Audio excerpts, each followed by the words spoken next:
Atualidades Pampa. Oferecimento Sicredi. Compartilhar bons momentos faz a diferença nesse fim de ano. E água mineral Itati. Olá, muito boa noite. Estamos entrando no ar por todo o estado do Rio Grande do Sul, pela região metropolitana, por todos os países que você quiser, que você sabe que você está sempre em contato com a boa informação, com as boas e más notícias que passam diariamente por esta bancada, pelo seu Atualidades Pampa.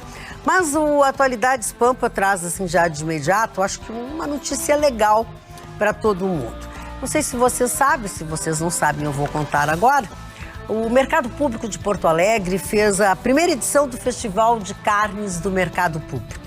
E foi, sem dúvida alguma, uma boa ideia. Teve uma receptividade muito grande, os consumidores tiveram a chance de adquirir cortes de carne de altíssima qualidade. O que eu quero dizer aos senhores é que foi prorrogado este festival de carnes. Eles viram que foi uma coisa que funcionou muito bem, então os consumidores terão agora uma outra chance de adquirir cortes de alta qualidade com preços bem diferenciados do mercado. Quando? Entre os dias 23 e 28 de dezembro, tá? Então, assim, 23, depois tem o Natal, pega mais a semana e vai até o dia 28 de dezembro. Obviamente que a exceção é o dia 25 de dezembro, porque é feriado de Natal. Portanto, no 24 também tem. Mas quais são os outros assuntos que estarão sendo discutidos nesta bancada de hoje? Marne Barcelos, teu assunto. Atores famosos do teatro, do cinema e da televisão não têm onde trabalhar no Rio de Janeiro e viram motoristas de Uber. Vou contar a história de um deles. Queiroz e assessores são alvos de busca de investigação sobre rachadinhas. Goleiro do São Paulo agride a esposa, é preso nos Estados Unidos e São Paulo pode rescindir o contrato dele. O orçamento do governo federal para 2020 foi aprovado e tem perspectiva de economia de 6 bilhões de reais no próximo ano.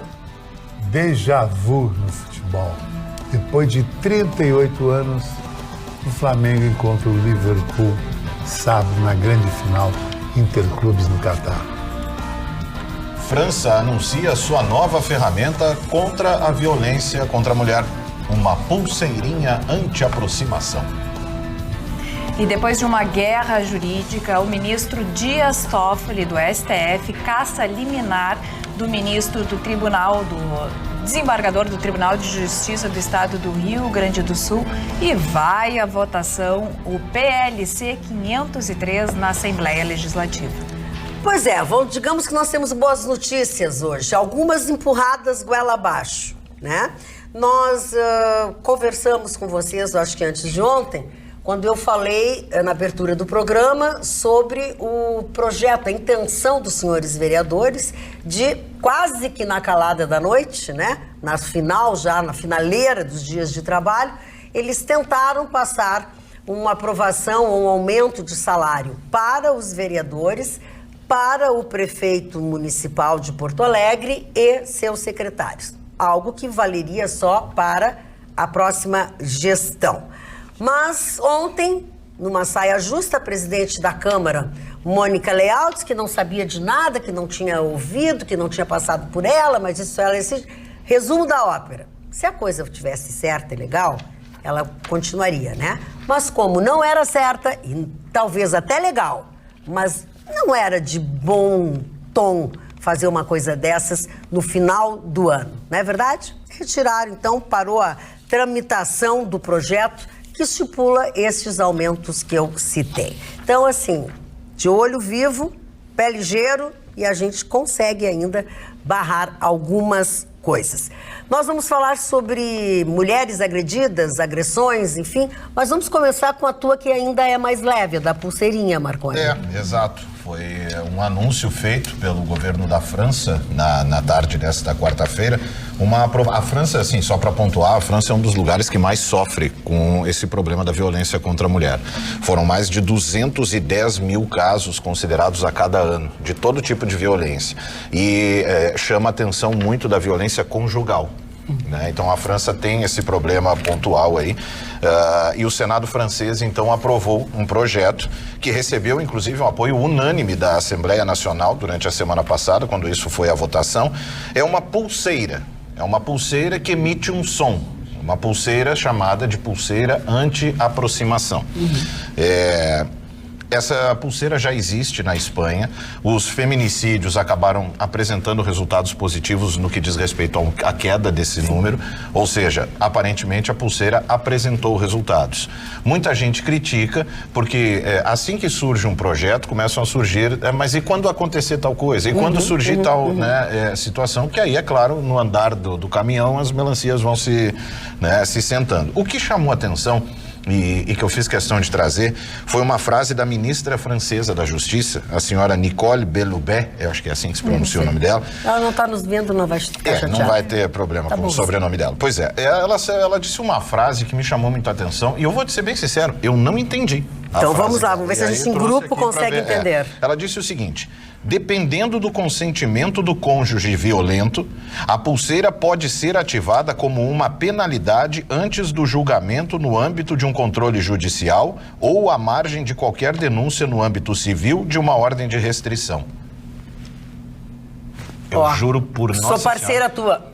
Eu não entendi. Nem eu. Já me causa um incômodo aquela coisa de dependendo do consentimento do cônjuge violento, mas aí ela não protege. Então vamos por partes, vamos ver, dependendo do quê? Vamos por parte e ver se nós conseguimos deslindar esse... Dependendo do consentimento do cônjuge violento, a pulseira pode ser ativada como uma penalidade antes do julgamento no âmbito de um controle judicial ou à margem de qualquer denúncia no âmbito civil de uma ordem de restrição. Quem entendeu, põe o dedo aqui. O cônjuge violento tem que dar autorização. Ou a autorização vem pela justiça, ou ele, até como salvo-conduto, ele se dispõe a se submeter a isso para provar que ele não está fazendo isso. Eu acho que soa como uma medida do outro lado, né? Porque a da justiça tu não precisa pedir para ele, tu concede e vai. Essa pulseira, assim, ela permite a geolocalização, é como um alarmezinho que assim, o cara tá chegando perto, é um chipzinho. E aí começaram a surgir os questionamentos, né? Se essa mulher, por exemplo, está num shopping e porventura o cidadão também está, né? Quem deve se retirar? Né? Um dos questionamentos que eu separei que eu achei bastante curioso, por não saber responder, né? Honestamente, quem perde, acredito que deveria ser ele. Claro. Mas como é que tu vai, aí entra o outro lado, né? Como é que tu vai chegar num cidadão e o impedir? Eu não vim aqui atrás dele, eu vim ao shopping. Eu tô trazendo, não sou eu. Sim, eu que fique, cuidado. Vai devagar, né? Estou trazendo os questionamentos que surgiram em função da declaração dessa aplicação da pulseira. E uma série de outros tantos que giram nesses pequenos detalhes, que vai ser um ou outro, né? Que vai ser pontual, mas que pode criar um problema seguinte. Esse me parece um dos mais fáceis, de mais fácil solução, porque é evidente que quem deu causa é ele. Então é evidente que a presunção é contra ele. Se estão ambos dentro de um supermercado e foi ele o agressor anterior, é evidente que a presunção... Ele não pode se aproximar. Aí vamos ao que nós temos de medida protetiva no Brasil, tá? Não é mais ou menos a mesma coisa? Só que sem pulseirinha? É por isso que eu queria chegar... Não pode se aproximar. Faz um esparro. Essa começa a apitar, começa a fazer um gritedo, ela mostra pra pessoa, apita, faz um barulho e seja, esta já é a minha denúncia. Pois é, já tá frito. Porque as dúvidas que surgiram foram no seguinte: ele não pode se aproximar dela, mas vamos supor que ele esteja num supermercado, como pegando o exemplo aqui, e ela porventura vá a este supermercado. Que fique claro, eu sei que isso vai acontecer uma vez em 10 milhões. Não, mas isso pode acontecer. Uma cidade pequena, que a gente fala em cidades cosmopolitanas. Mas se tu pegar uma cidade pequena... Porque aí como você vai chegar no cidadão e dizer para ele, retire-se, você não pode se aproximar desta pessoa. Não tem um dispositivo que ela aciona? Marconi, deixa eu ver pelo que a gente conhece de legislação. Tá? Primeiro, quem cria a lei, ela cria os dispositivos. Essas matérias todas são previstas. Não pode deixar, vamos deixar acontecer a primeira vez para ver quem sai do supermercado. Não é uma lei. Isso é um regulamento, é um dispositivo. Não. Tem que ser através de uma lei, ninguém bota uma pulseira com essa condição, né? Senão qualquer um bota a pulseira. Não fala nada sobre, pode ser que eu esteja desconhecendo porque o aprofundado. vamos trazendo para a nossa discussão, porque a discussão permeia todos os dias aqui. A gente, quando fala nas nossas aqui, nas medidas protetivas, né? Quando acontece um caso, e a medida protetiva? Não é assim, ó, Nós tivemos... o parlamento da França deve aprovar em definitivo nessa aprovou. Então, claro, então é uma regulamentação. Então vamos nós aqui. Nós tivemos 100 mil medidas protetivas. Então a gente lamenta quando acontece um caso, mas a gente tem que trabalhar com a hipótese de que quando não havia medida protetiva, quantas mulheres teriam morrido se não tivéssemos a medida protetiva. E isso eu considero agora uma evolução, porque a medida protetiva, nós já tivemos a evolução aqui também. Hoje tem um aplicativo, dona Carla, se lembra? O aplicativo, tu liga, o teu telefone já está na delegacia onde tu fez porque tu fez a medida protetiva. Então basta eu discar o meu número, que eles já têm o meu endereço catalogado, já sai a viatura para proteger a mulher que pode ser agredida. Esse é um terceiro mais, é a localização geopolítica que chamou. A ligação, geolocalização. Geolocalização. Isso é fantástico, porque isso já diz onde ele está, onde está o meliante. Basta saber aonde vai estar acoplado e a viatura sai atrás do infrator. Pois bem, a propósito, tu concluísse? Porque entra outra dessas pequenas duvidazinhas, porque quem vai estar usando a pulseira é ela. Então a geolocalização que vai dar é dela. Nesse meio tempo, pode acontecer dele perceber alguma coisa e sair, se escapando. Mas, claro, é mais uma ferramenta que ajuda a localizar. Bom, ela está ali, naquele ponto, porque ela pode não estar no endereço. No momento do BO, tem o endereço dela. Mas ela pode estar num shopping, pode estar numa farmácia. São tudo... Mas é uma evolução, não? É uma evolução. Vamos aguardar capítulos os próximos capítulos para a gente saber como é que isso efetivamente funciona. Agora, a agressão, essa a gente sabe como funciona. E ela não escolhe mais onde ela funciona, nem geograficamente e nem entre famosos ou desconhecidos. Não é verdade, Ana? É verdade, Magda Beatriz, porque quando a gente fala de agressão, a gente às vezes associa uma relação conturbada de pessoas que claramente se desentendem, a gente associa, não, mas isso acontece aqui com a vizinha, com uma prima distante, e quando acontece entre os famosos, a gente entende que acontece com todo mundo e a vergonha não pode ser algo que impeça as pessoas a denunciarem. A gente vai trazer o caso do Jean Fernandes, ele é goleiro do São Paulo, time aqui de futebol brasileiro, ele estava em uma viagem com a sua família, sua esposa e duas filhas. Eles estavam na Disney, fazendo uma viagem, aproveitando o tempo de férias, e nesse meio tempo eles estavam no hotel e eles começaram a discutir no quarto. Ela se estressou, ela acabou, tendo uma posição mais agressiva em relação a ele, xingamentos, isso e aquilo, e alguns hóspedes estranharam o comportamento, que estava vindo desse quarto. Ela procurou um refúgio no banheiro, ele seguiu ela, eles tiveram outra discussão, e quando ela tentou voltar para o quarto, ele derrubou ela na cama e começou a socar a sua face. Então ele desferiu 3 socos no momento, ela tentou se levantar, ela tinha próximo dela uma chapinha, ela tentou, segundo o boletim de ocorrência que foi realizado, se defender, ela atingiu ele e tentou sair do quarto. Quando ela tentou sair do quarto, o goleiro mais uma vez puxou ela pelos cabelos, teria derrubado novamente ela na cama e desferido mais socos na sua face. Ela conseguiu fugir e se trancou no banheiro. E nesse momento em que ela se tranca no banheiro, ela posta um stories, pedindo ajuda, socorro, porque ela estava nos Estados Unidos, ela tentava avisar a sua mãe, ela parecia claramente nervosa, ela falava, mãe, eu estou bem, mas eu preciso de ajuda, olha aqui o que o Jean fez comigo, olha o que aconteceu, e muitas pessoas vendo aquela situação, começaram a comentar, gravaram um vídeo, começaram a espalhar na internet e logo depois ela teria apagado. Mas o hotel então chamou a polícia chegou até o local, fez um boletim de ocorrência, o Jean não quis falar mais detalhes, não quis dar a sua versão, mas a Milena então contou aos policiais o que tinha ocorrido, aí temos a ficha dele que já está cadastrada no sistema americano de prisão. E justamente essa falta de cooperação do Jean levou a entender, ele não quis dizer se foi em legítima defesa, se ele teria sido agredido, ele não quis comentar nada, ele foi levado então à delegacia, está preso, e os especialistas, os seus advogados, que ele, claro, não está sobre a asa da justiça americana, são direitos internacionais, ele pode pagar uma fiança por ser brasileiro e estar em solo americano, que vai de 5 mil a 20 mil reais, dependendo da condição financeira, então, da pessoa. A justiça americana estipula essa taxa, ele paga e pode voltar para o Brasil. Mas o processo vai seguir no estado da Flórida, ele vai precisar responder à justiça americana pelo que aconteceu, independente se a Milena, sua esposa, tirar ou não a denúncia. Ele precisa prestar contas, vai ter que contratar um advogado internacional para lidar com o processo na justiça americana e, chegando aqui no Brasil, aí ver se a denúncia vai ser então realizada, se o processo vai seguir, porque as pessoas estranharam que a Milena teria retirado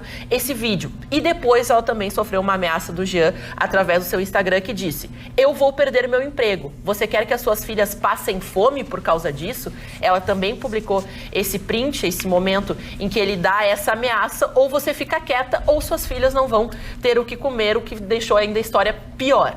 O São Paulo emitiu uma nota afirmando que vai estudar o caso, acompanhar a investigação, mas alguns meios de comunicação do centro do país, inclusive o Globoesporte.com, deu que o goleiro, então, já está demitido, vai rescindir o seu contrato. Foi o que eu entendi, que ele foi demitido. Ele é do time principal do São Paulo? Ele é o segundo goleiro, né? Não, ele é. Porque quando eu vi a foto dele, como não entendo muito, eu achei que ele era da categoria de base, assim, porque ele é bem novo, né? Pelo menos aparenta ser bem novo. Idade ele tem mais ou menos. Que vergonha. Não, ok, mas a gente vê, tá? Mas ele parece bem jovem. Essa mensagem que depois ela publicou no Twitter, Ana, ela deu um print de uma conversa deles, entre eles, pelo WhatsApp, foi isso, né? No Instagram. No Instagram, sim, no direct do Instagram. E daí, nesse direct, ele diz, posso estar errada, tô te perguntando.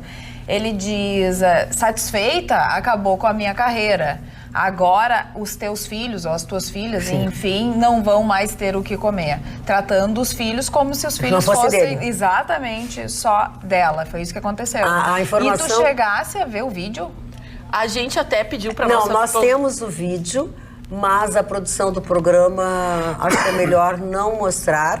Entre outras razões, porque ela está muito machucada, ela está muito desfigurada, então... Ela está muito isso que eu queria saber. Então, eles acharam, a produção achou melhor não mostrar. Agradecer demais a audiência do pessoal da Rádio Grenal, os meninos prontamente me informaram aqui, Diogo Rossi.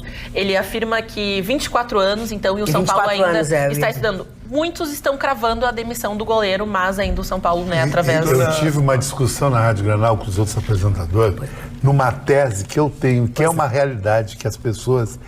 Tem que esconde, porque é o tal do politicamente correto. O Bruno fez o pior.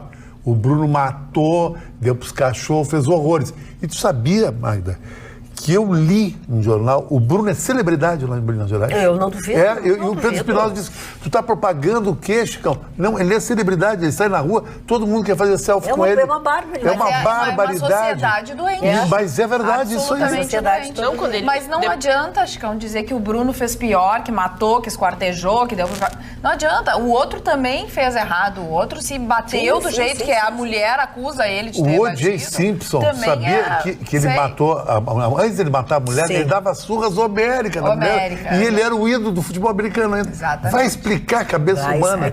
E até sobre, né, isso, o O.J. Simpson foi um julgamento enorme, né, que mobilizou todos os Estados Unidos. Sim, e teve uma série, né, pra quem não conhece, o pai da Kim Kardashian, né, o verdadeiro pai, ele então foi um dos advogados, eles tinham uma relação muito boa e até hoje, né, porque inicialmente teria sido inocentado, depois uma nova investigação e tudo isso, mas é importante destacar porque nós colocamos que nos Estados Unidos, independente de ter ou não a queixa, de ela retirar ou não a queixa, o processo segue. Ao contrário, muitas vezes que nós falamos é isso que tem que ser, a pessoa retira a denúncia como se nada tivesse acontecido. Aqui o cara dá um desdobre na mulher, a mulher tira. Mas o é o amor da minha vida. Né? Você quer que as suas filhas passem fome? Bom, mas então não vou denunciar uma agressão porque... Não, eu vou bater em ti, tu vai ficar quieta porque eu vou dar comida pros filhos. O que é isso? E quem destruiu a carreira dele foi ele. Foi ele, né? Não foi ela. Foi ele? Não foi ela. Ela foi a ferramenta... Eu sei que a gente não sabe se foi a primeira vez que ela apanhou, né? Não, também não sabemos. Só separando os três casos que nós abordamos. O primeiro, o caso de agressão não dá para retirar. Dá para o de ameaça e essas coisas. Mesmo aqui no Brasil. Se fez a agressão e chegou ao conhecimento da justiça, não tem mais depois dizer que não quer. O que se faz é o jeitinho brasileiro, mas a lei pura e simples não permite que a pessoa... incondicionada. Incondicionada, exatamente, dona Carla, com o seu brilhantismo usual. Segundo, ele como cidadão civil está sujeito a todas as penalidades rigorosas que nós temos defendido aqui. Por último, a questão dele como atleta é que não é assim. Ele está em férias, ele tem um contrato diferente do nosso, nós temos um regime de CLT, eles têm um contrato fixado por prazo determinado, onde há multa rescisória, então, lógico que ele pode ser rescindido, mas o São Paulo dificilmente escapará de ter que indenizar este contrato pela simples desculpa de uma briga conjugal que houve lá em São Paulo. Então, eu até confirmei com a dona Ana, tinha pedido se o São Paulo dizer que o São Paulo repudia isso, eu não tenho a mínima dúvida, mas afastar já definitivamente me surpreende, porque em seguida nós estamos vendo aí os clubes botam panos quentes, vendem o jogador. Já rolou a notícia de que ele teria sido demitido. Agora, Ruxo, não é uma simples briga conjugal, né, Ruxo? É que tu acabou de dizer assim, o clube não vai fazer não sei quem, vai rescindir porque teve uma simples briga conjugal. Não. Então, eu passei pelo item 2, eu dividi em 3 itens. Tá, mas o item foi condicionado. O segundo foi a agressão em si, que ele está sujeito às leis criminais, e nós todos repudiamos aqui. Sim. E fui só para a questão do contrato do jogador, que é uma legislação especial. Ele estava em férias, ele vai responder criminalmente pelo que ele fez. Agora, tu rescindir o contrato de trabalho dele não pode ser por uma simples decisão. Deixa eu aproveitar esse momento do mal-entendido, porque ontem foi falado aqui, nesse programa, foi falado pelo Marconi, sobre uma pessoa especificamente que foi agredida, enfim. Enquanto o Marconi falava algumas coisas, né, eu vou pedir que ele reproduza, não vou botar na minha boca, eu falei junto com ele. E algumas pessoas, alguns grupos LGBTs ficaram brabos, fizeram postagens no Face ou no Instagram da Ana. Então, ouve por bem, porque nós ouvimos, porque nós sabemos que não foi isso que ele disse, nós ouvimos a gravação de novo e eu falei junto com ele. Quando eu falei junto com ele, eu atrapalhei o que ele estava dizendo. Vamos esclarecer? Vamos. Não, é a agressão que sofreu a Carol Heller. Ontem, quando eu abordei, fiz a menção aqui, né? Eu deixei claro o meu repúdio à imprensa por não ter tratado da mesma forma que a gente costuma ver quando se trata de algum integrante do grupo LGBT, e eu deixei claro que foi o momento da confusão quando eu disse o meu repúdio a determinados grupos LGBTs que fizeram em todo tipo de piada. Foi quando, no meio dessa frase, foi que eu falei que eu te atropelei. E o meu repúdio aos grupos LGBTs que fizeram todo tipo de piada em relação à agressão que ela sofreu por se tratar de alguém que foge da linha de pensamento desses grupos, por ser uma bolsonarista, como hoje, na repercussão, nos desdobramentos, é só assim que a tratam, né? A bolsonarista youtuber, a bolsonarista, fazem questão de destacar isso. Ela prestou o seu depoimento e agora, né, só pontuando, trazendo as atualizações, né, o caso foi para a justiça, agora vai ter toda uma investigação, então eu aproveito para repetir exatamente o que eu disse ontem. Deixo claro aqui o meu repúdio à imprensa, que não fez o devido jornalismo da mesma forma que a gente costuma ver, e a todos os grupos LGBTs que se prestaram a fazer piadas em relação à situação dela por se tratar de alguém que não faz parte do grupo. E espero que esteja esclarecido. Mais do que isso não tem. Ela sofreu agressão, então ela estava na Barra da Tijuca com a sua companheira, elas estavam em um bar. E um homem, né, na realidade 2 homens teriam chegado e começado a provocar, chamando ela, você é o homem, você é homem, e ela falou, eu vou ao banheiro, com licença, porque os homens estavam nas proximidades. Como é que você conseguiu esse mulherão? E daí os homens até instigaram dizendo assim, você não precisa ir no banheiro, você pode ir ali atrás do quiosque como qualquer homem faria. Claro, já é uma ofensa, já a condição de que ela, então, como lésbica com a sua companheira e essas provocações, ela foi até o reservado, ela até chamou o namorado para se retirar do bar e nesse momento o homem veio, provocou ela, teria agredido ela de forma, assim, absurda. Para quem olha as imagens, é realmente uma situação muito complicada, mas o homem então afirma que ela estava com uma arma no bar e também estava sob efeito de drogas. Essa seria a colocação dele, mas a Carol, então, até através das suas suas redes sociais, afirmou que é uma versão mentirosa e agora a polícia toma providências para investigar melhor o caso e está buscando imagens do próprio bar para esclarecer a situação. Muito bem. O que dizem os nossos telespectadores, Carla? Deixa eu buscar aqui as manifestações dos telespectadores. Bom, tinha dado print, não tô... Olha aqui, ó, Luiz Henrique aqui de Porto Alegre diz assim: olá, boa noite, meninos e meninas. O que vocês acham com a visita do presidente Jair Messias Bolsonaro em Bento Gonçalves? Acho bacana. É? A Loiva diz, ela estava muito machucada. Eu vi o vídeo, deu muita pena dela. E o Gesiel Quadrado, acho que aposto goleiro, que é um né, cidadão Carla? de bem. Exatamente. O primeiro era o caso do goleiro. No facebook.com/atualidades Pampa. Os caras conseguem politizar até isso. Que coisa impressionante. Fica meio complicado. Marli Barcelos, por favor. O grande filósofo grego Aristóteles dizia algo extraordinário, que eu vou repetir aqui para vocês. A humanidade se divide em duas: os senhores e os escravos. Aqueles que têm direito de mando e os que nasceram para obedecer. E parece, ele disse isso há quase 3 mil anos atrás, que hoje continua exatamente a mesma coisa. Eu vou falar de um ator chamado Alexandre Rodrigues, de 36 anos, muito conhecido. Quando mostrar a foto, vocês vão se lembrar de que novelas ele participou. Foi o ator Buscapé, do filme Cidade de Deus, fez inúmeras novelas na Globo, nunca conseguiu um contrato na Globo. Ele é negro. E esse jovem de 36 anos chegou um momento com família, com tudo, disse: poxa, mas eu preciso ganhar algum dinheiro. Então tinha o carro, foi fazer Uber. Ficou durante 8 meses fazendo Uber na cidade do Rio de Janeiro. Ele disse que foi o maior aprendizado da vida dele, porque ouviu gente chorando, gente se queixando, gente querendo dar dinheiro para ele, porque reconheceu ele do cinema e da televisão. E passou por momentos de aprêmio, tentativa de assalto, sofreu bastante durante esse tempo.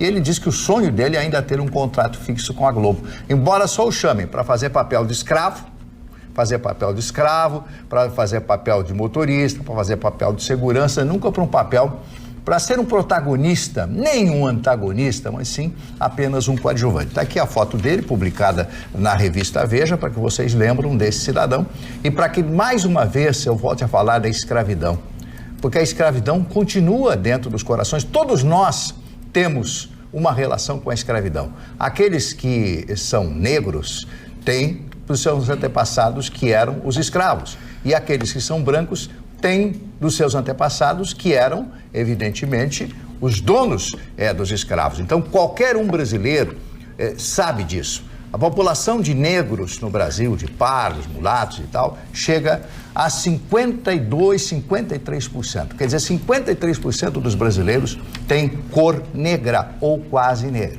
Então, é um país de negros. Como eu já disse, é o maior país de negros do mundo, depois da Nigéria. Nós temos mais de 100 milhões de pessoas negras ou descendentes afro-brasileiros aqui no nosso Brasil. Então, o porquê que nós temos que ter ainda essa diferença do homem negro e do homem branco, da mulher negra e da mulher branca? Por que que eles não podem, as pessoas negras não podem mostrar, por exemplo, a sua arte? Imagine no mundo dos artistas.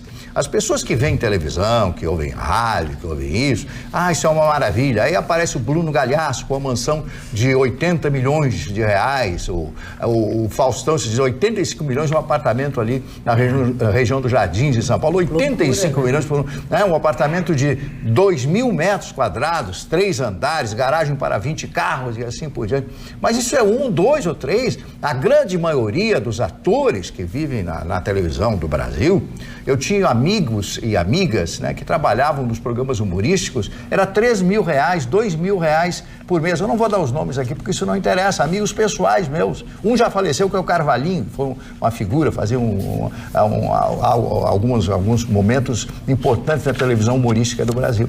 Então nós temos essa discriminação. Alguns ganham muito dinheiro na televisão, alguns têm salários altíssimos. Mas são uma minoria, né, Mário? Mas uma minoria esmagadora. Então os outros são verdadeiros operários. É o meu caso. Mas o senhor ganha muito. Sou eu que ganha milhões. O senhor ganha muito. Então, enquanto esse nosso país, não integrar efetivamente os negros à sociedade brasileira, nós continuaremos assim. Os negros, sim, fazem parte desse país. Os negros construíram esse Brasil. Então, as pessoas têm que ter respeito. Os direitos são iguais. E outra coisa, que eu sempre me bato, sempre falo na Rádio Pampa todas as manhãs, as oportunidades. Todos temos os mesmos direitos. A pessoa tem direito a estudar, todos nós temos direito à escola, todos nós temos direito a ter as mesmas oportunidades. Porque você não pode cobrar de uma pessoa uma postura se ele não teve a mesma oportunidade. Do menino que nasce de uma família bem postada, com dinheiro, que frequenta, que tem bons preceptores, que tem boas escolas, etc, etc, com um menino que nasce e vive na rua, como muitos que eu conheci. Alguns têm boa índole, posso até dar nomes. Aguinaldo Timóteo foi um menino de rua, é uma pessoa de absolutamente do bem. Digo a vocês, este é um país injusto e não vejo luz no fim do túnel. Muito bem, Marco Barcelos. Eu falei agora há pouco sobre a Câmara de Vereadores, né, que tentou passar assim na calada da noite, já na finaleira, um aumento. Mas a Assembleia Legislativa, ou a ação, enfim, contra a Assembleia Legislativa, o assunto está caro. Exatamente, o imbróglio. Né, jurídico que se deu nessa questão do PLC 503, que trata da alíquota da contribuição dos funcionários públicos. Isso tudo aconteceu desde ontem, quando o governo fez o acordo com líderes e tal, tentava a votação, veio uma liminar, a deputada Luciana Genro entrou com um pedido no Tribunal de Justiça do Estado do Rio Grande do Sul, foi sorteado para o desembargador Rui Portanova, que concedeu a liminar. No mesmo momento, a deputada Juliana Brizola também fez o mesmo pedido e Francisco Meche negou o pedido. Então, as alegações eram as mesmas. Um desembargador acolheu, deu a liminar, suspendeu a votação e o outro desembargador não, cassou a votação. Tudo isso, é claro, a Procuradoria-Geral do Estado recorreu ao STF e o ministro Dias Toffoli cassou a liminar do Tribunal de Justiça e colocou, então, em votação esse PLC, que, claro, é uma questão muito controversa. Os funcionários públicos já estão há tanto tempo, lutando contra, e quando a gente vê uma notícia dessa da Câmara de Vereadores, no aumento do salário, enquanto outros estão perdendo tanto dinheiro ou perdendo tantas garantias, é essa confusão toda que acontece. E também confusão dentro do setor judiciário, porque por que um desembargador aceita e dá uma liminar para acabar com um julgamento, com uma pauta da Assembleia Legislativa e o outro entende de forma diferente? A oposição, não satisfeita, disse ainda que os deputados da oposição acusam a PGE, a Procuradoria-Geral do Estado, de induzir o STF ao erro e até então estão tentando cassar a decisão do ministro Dias Toffoli, que cassou a liminar para suspender o julgamento nessa terça-feira. Então, quer dizer, é uma coisa que parece que não acaba nunca. E o que me deixou bastante surpresa, não, porque a gente já não fica mais surpresa, eu olhei a ficha técnica e lembrei do assunto ontem que trouxe a Ana, da determinação que os juízes agora comecem a cuidar o que colocam nas redes sociais, porque isso passa pela parcialidade ou imparcialidade dentro de um julgamento. E esse desembargador, Rui Portanova, ele é um simpatizante da esquerda. Ele, nas suas redes sociais, já defendeu a concessão do Prêmio Nobel para o Lula. Ele já participou de ato de solidariedade em frente à Polícia Federal em Curitiba, tocou violão, cantou músicas e tudo mais, querendo a soltura do Lula. Defendeu a liberdade imediata de Lula numa aula que ele deu, uma aula pública em frente ao TRF4. Disse que também o então juiz Sérgio Moro agiu com parcialidade, não com imparcialidade dentro da sua atuação. Agora fico pensando ele foi parcial ao suspender agora o julgamento, a pauta da Assembleia Legislativa? Me parece que não, Me parece que ele tem um alinhamento bem forte. E ele ainda foi membro do Conselho de Especialistas Eleitorais da América Latina, que é uma organização apoiada pelo chavismo. Ele acredita que é legítima a eleição de Maduro e assim, então, é a ficha técnica. 2011, então, ele foi indicado para ser um dos ministros do STF, Ele indicado por movimentos sociais e tudo mais, pedindo para que a presidente Dilma Rousseff indicasse ele para o STF. Então, me veio na cabeça o assunto da Ana, da postura de um juiz, ou desembargador, ou ministro nas redes sociais e nas suas convicções políticas e nos seus julgamentos imparciais. E me veio também Gustavo Vitorino dizendo que, contando que José Dirceu, ou foi Marne Barcelos, deu uma entrevista e disse que a próxima meta era realmente aparelhar o judiciário. Foi exatamente isso que o José Dirceu Nós falou. discutimos até ontem, né, na segunda parte do programa, e nós fomos muito precisos, né, para o pessoal que não assistiu, não teve a oportunidade, dentro dessa, até da justificativa daqueles que foram contra o projeto, falando que é contra a liberdade de expressão, não é que o magistrado não irá pensar, ele só não irá expressar através das suas redes sociais. Isso dentro da análise daqueles que foram contra o projeto, falaram, bom, se eu penso e não posso, eu vou ter a mesma postura, porque a gente não está discutindo se é o profissionalismo daquela pessoa que está em jogo. Até o Ruschel falava que tu pode ter as tuas opiniões, você pode acreditar naquilo que lhe convém, mas quando você é um magistrado, quando você está ocupando aquele espaço, você tem que levar em consideração tudo aquilo que leva você a exercer o cargo, sejam as leis, seja o seu objetivo, a leitura, né, dos argumentos, fazer toda essa análise e ter uma opinião final que não leve em consideração aquilo que a gente acredita. Se fala bastante até no jornalismo da ser isento, você ser imparcial, porque por mais que você acredite em algo, você precisa levar em consideração tudo aquilo que você escuta, tanto do lado A quanto do lado B. E depois você nem tira conclusões, no caso do jornalismo, você expõe para que o leitor, né, o ouvinte, o telespectador, então emita o seu próprio conceito sobre a pauta. Carla, o Tribunal de Justiça tem que fazer primeiro, nosso aqui tem que fazer uma manifestação, porque eu vou chamar de barrigada, tecnicamente. Sim. Porque como é que funciona a distribuição? Quando eu entro com uma matéria, já tem câmaras divididas no Tribunal de Justiça que tratam de determinadas matérias. E aí é sorteado para o relator, não é escolhido, vou dar para ti ou para ele. Sim, é sorteio. É sorteio. Entrou matéria para a Câmara tal, e aí o próximo vai para a Carla, o próximo vai para o Marconi.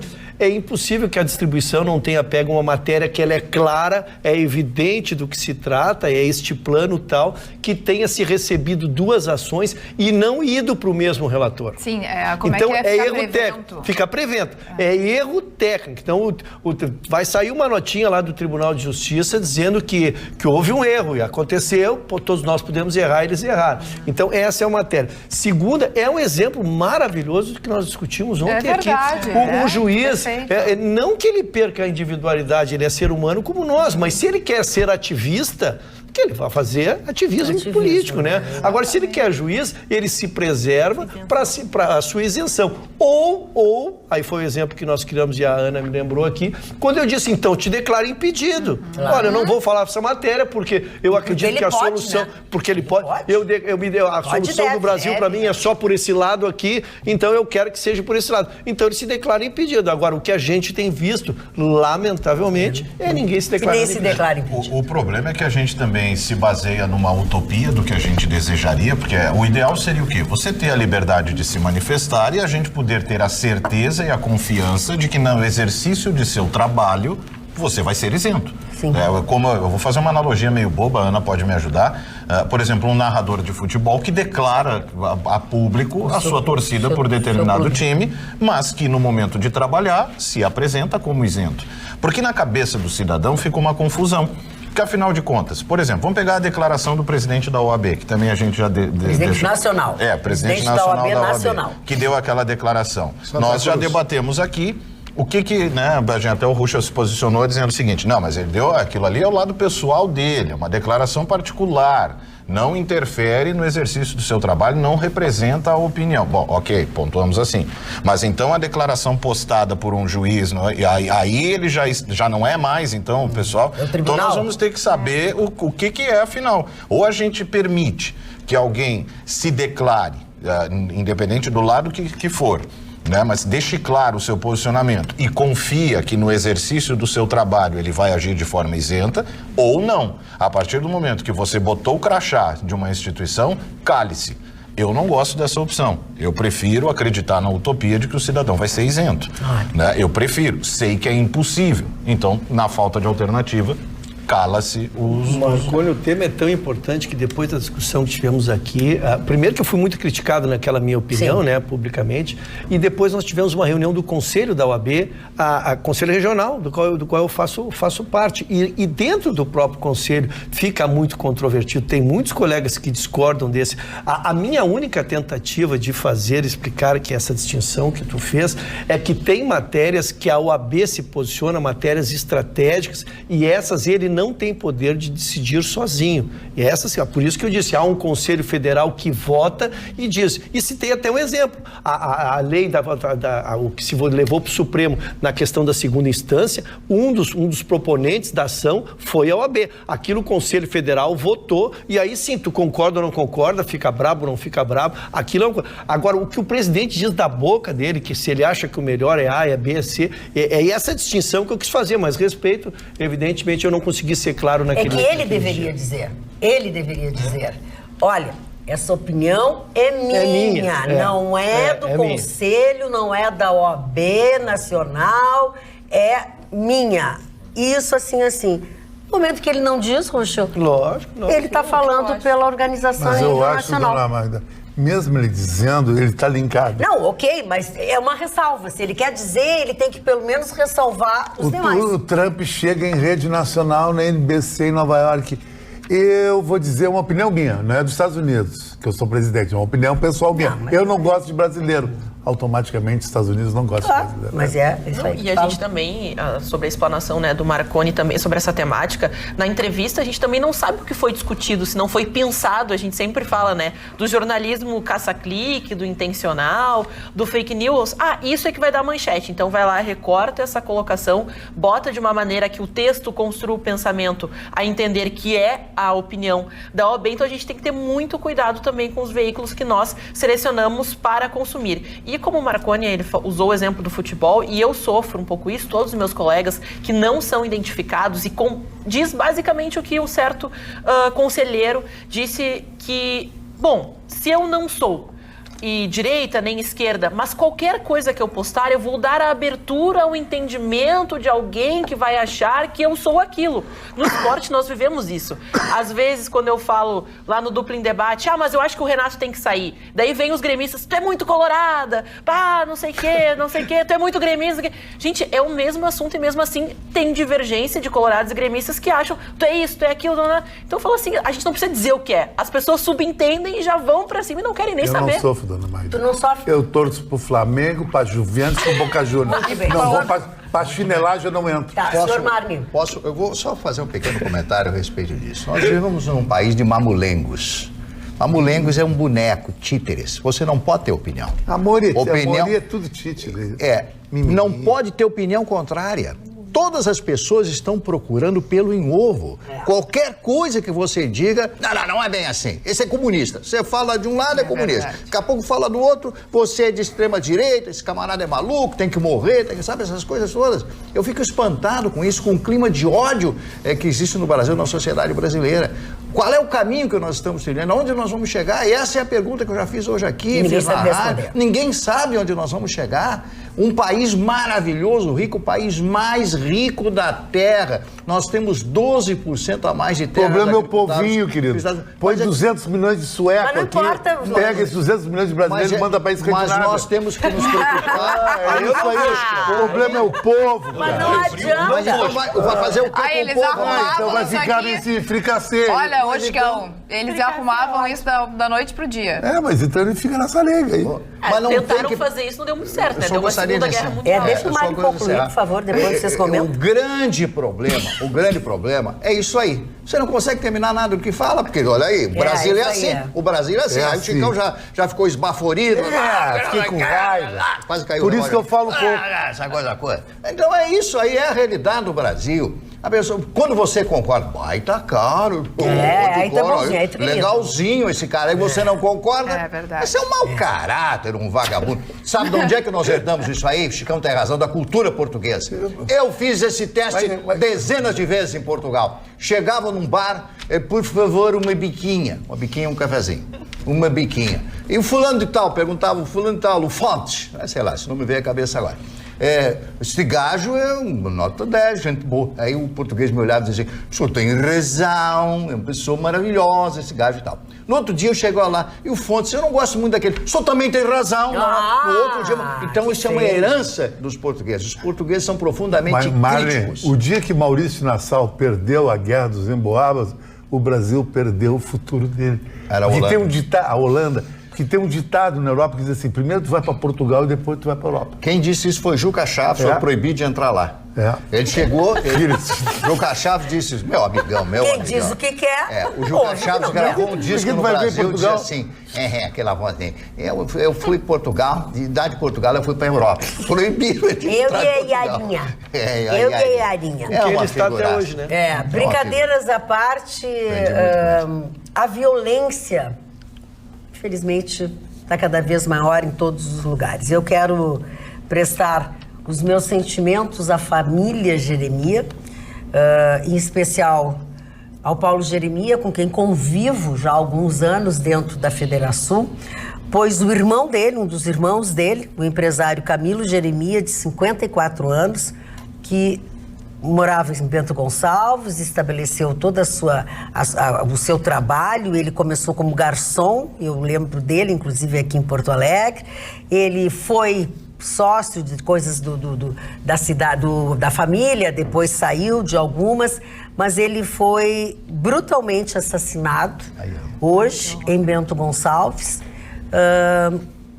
A polícia, nesse momento, e eu também confesso aos senhores que não fui atrás dessa informação, não estou catando nada, mas eu quero só me solidarizar à família Jeremia. Eles são 15 irmãos, uma família de pessoas que trabalham... Paulo é amigo pessoal de todos nós. Então, a figura do Paulo Jeremia, a nossa tristeza, a nossa solidariedade, porque ele foi vítima de execução. Camilo Jeremia foi executado. As razões não importam, não estão nesse momento em julgamento, mas um empresário, um homem jovem que foi brutalmente assassinado.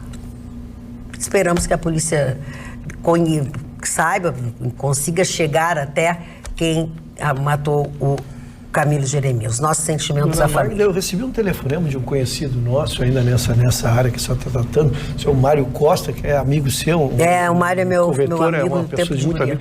A família dele foi vítima de uma tentativa de golpe hoje à tarde, que é um alerta para todos nós. Ele estava hospitalizado, aguardando a liberação de um exame, que é um exame muito importante, um exame muito sério, e a esposa dele recebeu uma ligação com todos os dados clínicos, todas as informações do hospital que ele estava, os seus dados médicos, pedindo um depósito de R$ 4.900, porque estava quebrada a máquina do hospital e é só particular, e o problema é o tratamento. Eu não quero entrar nos detalhes, é o limite, né?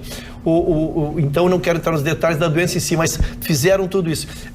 Eu consultei ele fez o BO, porque vejam, já localizaram, é de Goiânia, a ligação vem de Goiânia, mas as informações vêm de dentro do hospital, dona Mari. Claro. Isso é muito sério. Como é que sabiam? Hospital em Porto Alegre? Em Porto Alegre. Então, todos nós estamos sujeitos. Que bom que ele conseguiu fazer o contato com a esposa. Então, fique o alerta a essas ligações, e ligação de telefone fixo, interno pelo hospital. Quer dizer, o crime está cada vez mais próximo da gente, cada vez mais sofisticado. Então, antes de qualquer pagamento, confirme o que você vai fazer. São duas situações. Nós temos na Serra Gaúcha um surto de ataques a empresários.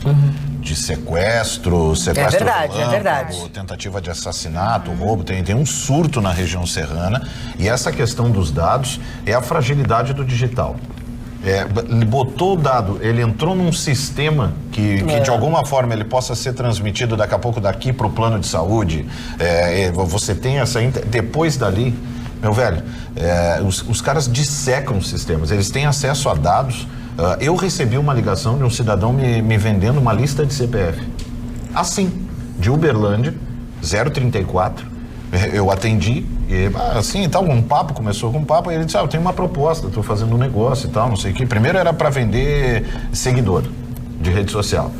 Aí eu fiquei enrolando para ver o que era e tal, e aí ele sugeriu isso, uma lista de CPF com mais de 4.000 CPFs. Pra ele pode te vender o que ele quiser, ele não vai te entregar, né?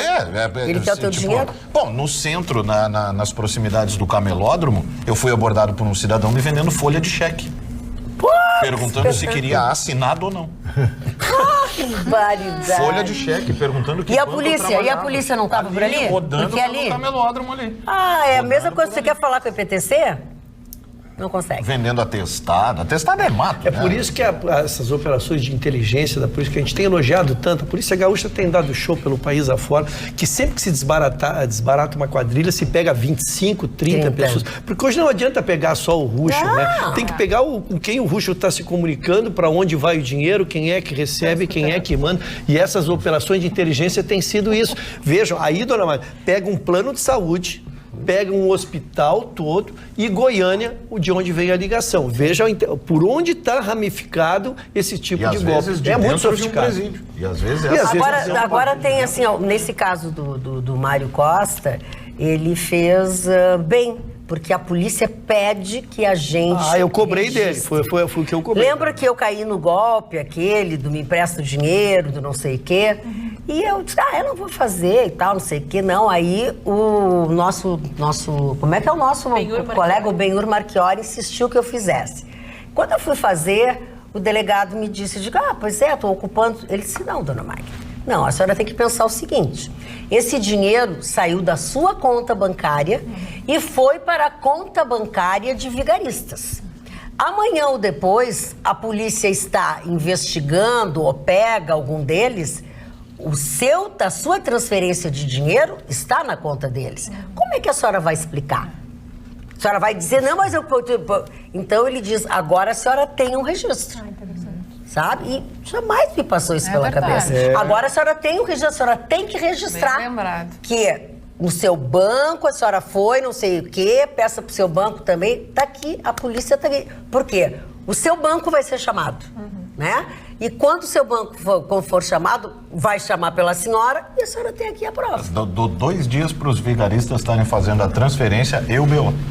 Bom, eu não duvido. Pra janeiro eu acho. Assim como eu quero pedir ajuda aos universitários.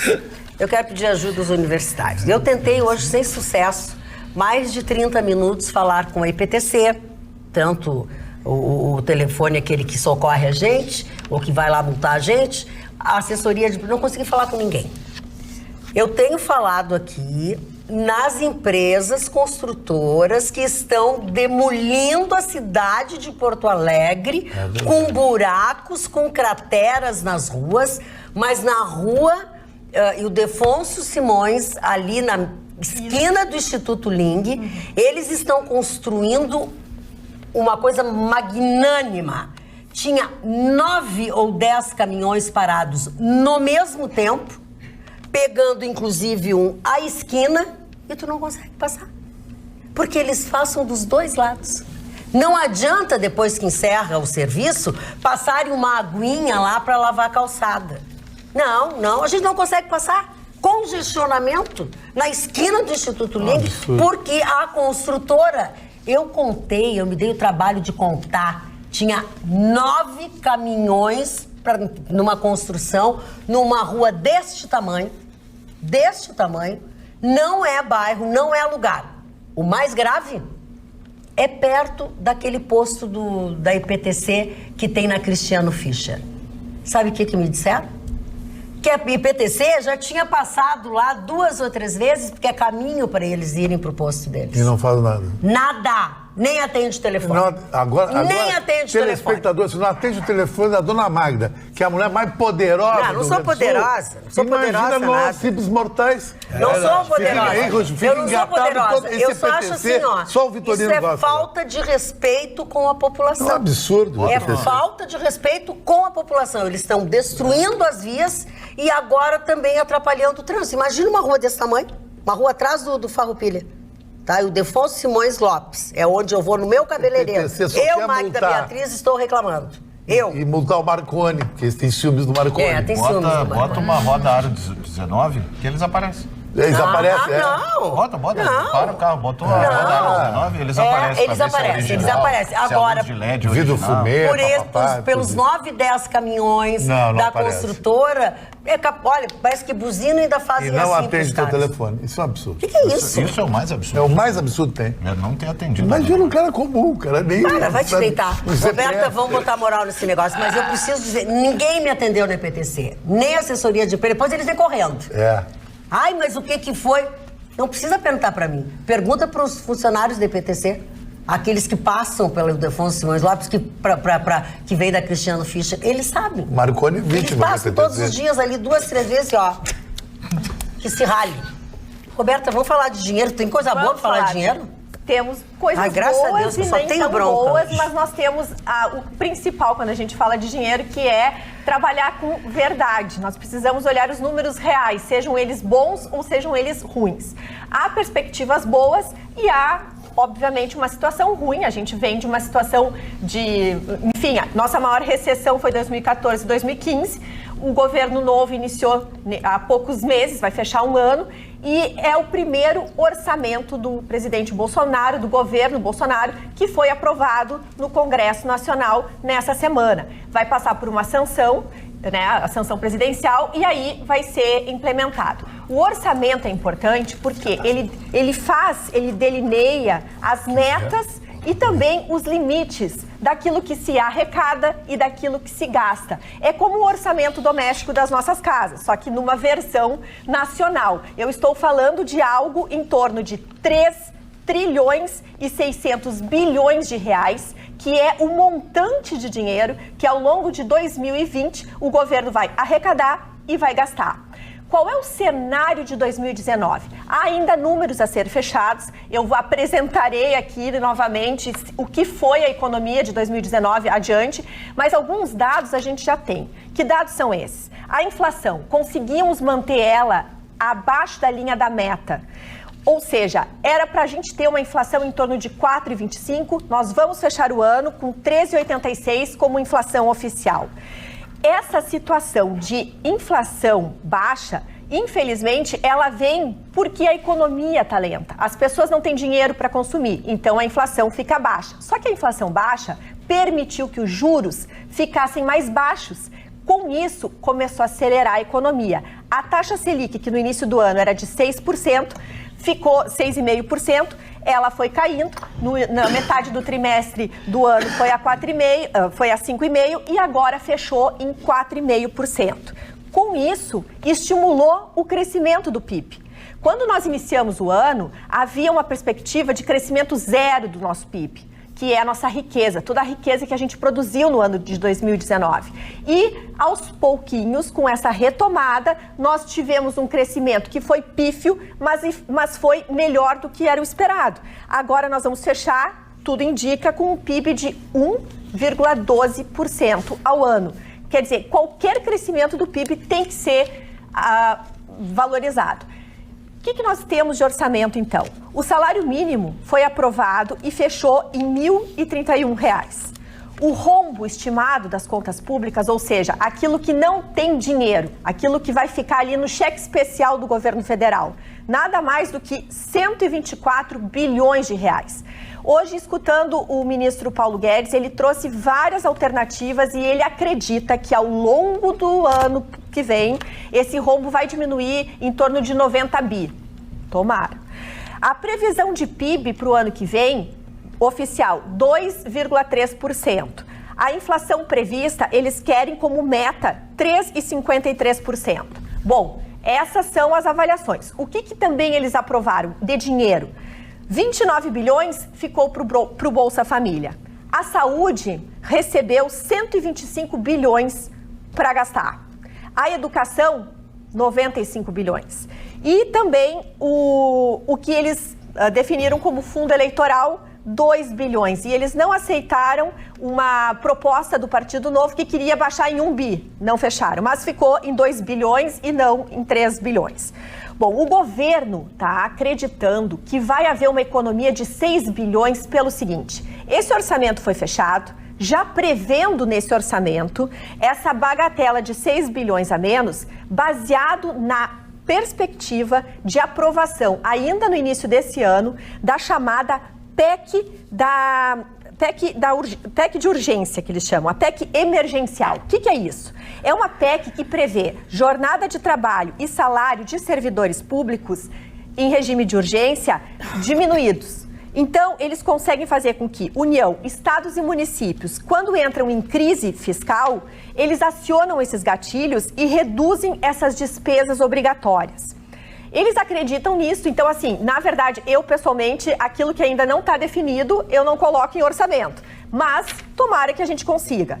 O que também foi colocado como uma expectativa positiva e que me chamou muito a atenção nesta tarde é que o Ministério da Economia se reuniu junto com Câmara e Senado e eles querem colocar prioridade de pauta legislativa à reforma tributária.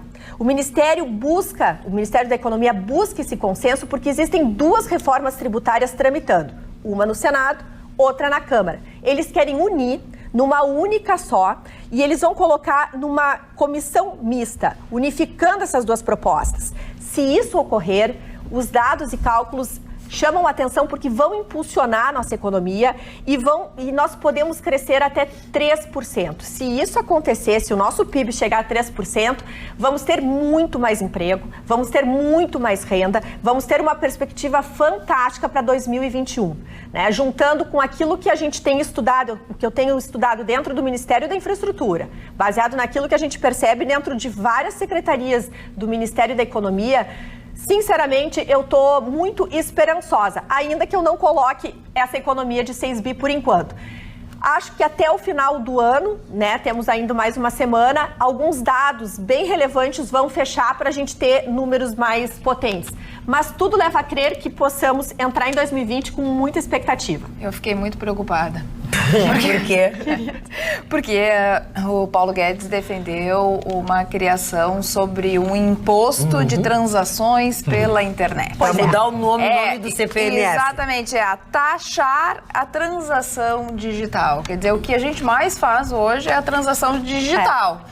É o que o banco, inclusive, pra te deixar de ser roubado do banco. Para deixar de ser roubado, para não pagar aquela taxa. Porque vai lá, tem que retira dinheiro, paga uma taxa para retirar dinheiro. Pega o cheque, paga outra taxa. Pega o extrato, paga uma taxa. Digitalizar é a modernidade, ninguém precisa pagar nada, faz as suas transferências, entra no aplicativo, maravilha. Agora, falar em taxação de transação digital... Não é uma boa ideia. O que eu tô segura é que o presidente Bolsonaro está muito corajoso, ele não tem problema nenhum de mandar, ele é bem decidido. Olha, eu sou o presidente, quem manda aqui sou eu. Então, ele até passa o bastão pro ministro Paulo Guedes. Mas o ministro Paulo Guedes, em outros momentos, tentou construir a ideia de CPMF e ele, na hora, quebrou. Então, eu acho difícil... Mas é a mesma coisa com um nome diferente, né? Botaram uma fantasia diferente. Eu não sei, falando em economia, eu não sei se vocês estão por dentro, eu não pude apurar, mas quem não paga ICMS, né? Empresários que não pagam ICMS estão sendo considerados criminosos por decisão agora do Supremo. Isso é outra coisa que eu acho importante a gente lembrar. Não era assim. Só não assiste Atualidades Pampa. Mas isso já foi dito aqui. Não, mas não tinha tido tinha a maioria semana passada. Exato. Agora eles estão para valer, né? Agora não tinha terminado o julgamento, mas pelo número de votos a gente já sabia que ia passar. E aí projetamos, mas muito bem lembrado. Então, isso é uma afronta conosco, porque afinal de contas as pessoas não estão pagando ICMS, não porque não querem, não podem. Mas sabe que tem uma questão nessa do pagamento do ICMS? Foi tu mesmo que trouxeste, Ruth, esclarecendo que são aquelas pessoas que tinham possibilidade de pagar o ICMS, mas não pagaram, e aí essas sim podem ser enquadradas como criminosas. Aquelas que não têm o dinheiro... Porque não pagam. Exatamente, só aqueles que têm dinheiro, mas não pagam. Cara, pelo contrário, eles ainda usavam disso para prejudicar o horário público. Não é aquele que não tem o dinheiro, eu tenho milhões, tá?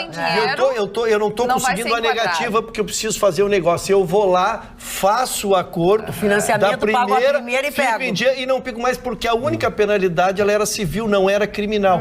Agora, se tu tem patrimônio para pagar e não paga, aí que tu vai ser responsabilizado. Agora, se você tem muitas possibilidades de acompanhar a Atualidades Pampa e não faz, você vai se arrepender. Até de participar. Instagram, @atualidades.pampa. Pode usar o YouTube, youtube.com/TV Pampa, ativa o sininho, aquele que fica do lado direito, do seu lado direito da tela, e você recebe as notificações. O velho companheiro, facebook.com/Atualidades Pampa. E mais velho companheiro ainda, atualidades@pampa.com.br, que é o e-mail, e o WhatsApp 999-777-001. Mas eu confesso que a gente tem falado muito e não tem dado tanta oportunidade para o telespectador. Não, eu adorei a mensagem do Jairo, aqui no facebook.com/Atualidades Pampa. Ele diz o seguinte: sinto mais falta do Vitorino do que da minha própria mulher. E dá uma risadinha. Ai, que maravilha. Daí a Ângela responde o seguinte pra ele: hoje te prepara para apanhar da esposa. Não dá pra falar nas redes sociais. A Ângela Casale diz: Marne, todos nós estamos indignados com esse sistema, ainda se referindo sobre o teu assunto, né? Das pessoas só realmente escutarem aquilo que elas querem escutar. A Rosa Azevedo diz que o Chicão tá certo e a Sinara diz que está realmente muito complicada essa vida nas redes sociais. Pois não, senhor Marlin. 30 segundos só para falar sobre vou cronometrar. O impostômetro que está instalado na Federação das Indústrias, lá do Paulo Scaff, lá em São Paulo. Ontem ultrapassou os 2 trilhões de reais. E ainda estão falando em novos impostos? 2 trilhões de reais, né? Exato. Ô, Brasilzão, que deu certo. Não provoca o Chicão, que ele vem com aquela tese dele. Vai na vibe, vai. Dona Magda, pois não. Quando alguém vai numa festa e de repente ele se cruza com alguém e não vê há muito tempo, o que está acontecendo? Um encontro déjà vu. Déjà vu é um termo francês que faz você voltar ao passado sem forçar aquela ida ao passado.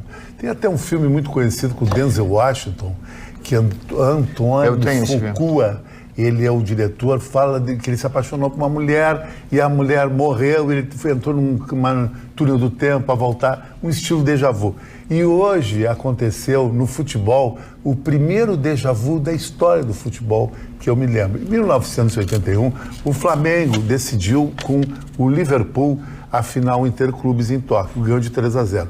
O Liverpool, na Inglaterra, é o segundo time de maior torcida, depois do Manchester United.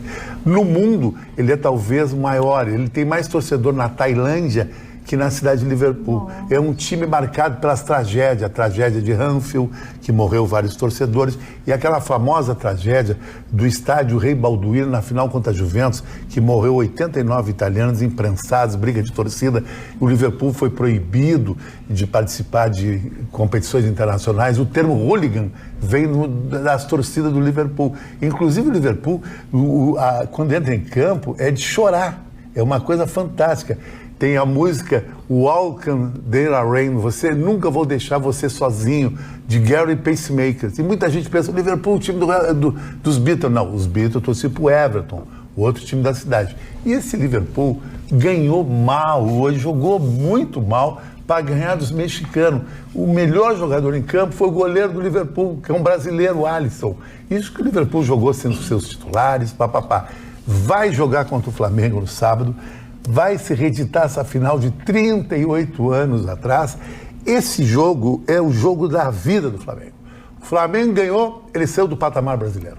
Ele foi para o patamar de pré-temporada na Europa, o orçamento do Liverpool é 5 bilhões por ano. O Flamengo vai para lá e o resto dos times daqui vão ficar time de várzea total. Verdade. Então, eu acho que o Flamengo é favorito pelo que eu vi hoje. O Liverpool marca uma defesa que tem o maior zagueiro do mundo, o holandês Van Dijk, em linha, não é tão rápido, só tem um goleiro milagroso, mas um goleiro toma gol também, né? Então, sábado, todo cara que se diz brasileiro, ele tem que se vestir de vermelho e preto e torcer pro Flamengo. Agora, quando o senhor diz que tem que torcer pra Argentina, que o senhor é argentino, todo mundo tem que ouvir. A seleção brasileira é uma corrupção. Eu não gosto da seleção brasileira. O senhor vem com camisa da Argentina aqui, tem que torcer pra Argentina. O Flamengo, ele não é brasileiro, ele tem que sair daqui. Aí tem que se mandar. Eu, se eu fosse o Bolsonaro, botava segunda-feira feriado se o Flamengo ganhar. Tu abre uma exceção pra mim, por favor? Porque claro, eu não sei nem que camisa um cara assim que mora, símbolo sexual, assim, da linha braba. saber que ia pra Mas é que as pessoas Deus, dizem. Chicão, não ajuda o cara, não ajuda que ele vai apanhar em casa, a mulher dele tem 2 metros de altura por 2 de largura. A mulher é forte. Para, não faz isso. Não é voltando à questão do Flamengo. Até deixa. Não, eu quero que... Sabe o que tu ia perguntar, né? Eu também me acontece porque eu fiquei um pouco intimidado com essa questão de ter, porque eu não sei nem que cor é. Não, mas quem é brasileiro gosta de futebol. Quem não gosta de futebol, tudo bem. Então tá tranquilo. O cara que não gosta de futebol, gosta de tênis, vai torcer por... Tênis não, aí também não. Eu gosto de golfe.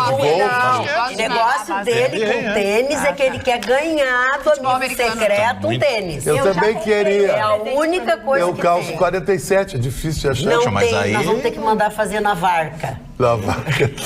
Não, mas você acredita que eu descobri que há uma diferença entre a bola que tu pega na bola lá e vem. a bola... não sei explicar. Pega na bola. também não. Teve um telespectador Também que não. tentou me explicar Também um não. negócio Como é que é? A mão na bola e bola na mão. Bola na mão. Como é que A pode mão ser na diferente? bola é quando tu põe a mão, o braço, propositalmente para interferir na trajetória da bola. Isso aí se chama mão na bola. Bola na mão, a bola bate na tua mão sem querer. Chegou? Bate sem querer. Democraticamente, acabou. Acabou. Acabou essa Mas não arenga, essa pode. conversa de vocês não tem pé nem cabeça, cara. Vamos Mas parar a com loira isso. sabe tudo de Atenção, a tempo não mando e-mail, mas estou atento. A tempo não mando e-mail, mas estou atento. A propósito, alguém sabe me dizer se está aberto financiamento para a compra de carne para os servidores? Muito bom. Eu não sou servidor público. Não tá aberto. Mas estou enojado com o que estão fazendo com eles. Não seria possível, Dr. Ruschel, o governo vender imóveis, é uma pergunta. Dr. Ruschel, o governo vender imóveis que não servem para nada, a não ser dar despesas, assim ajudaria, nem que fosse a pagar o 13º em dia. Eduardo Leite mentiu para se eleger, porque foram os servidores que foi dos servidores que fizeram a diferença.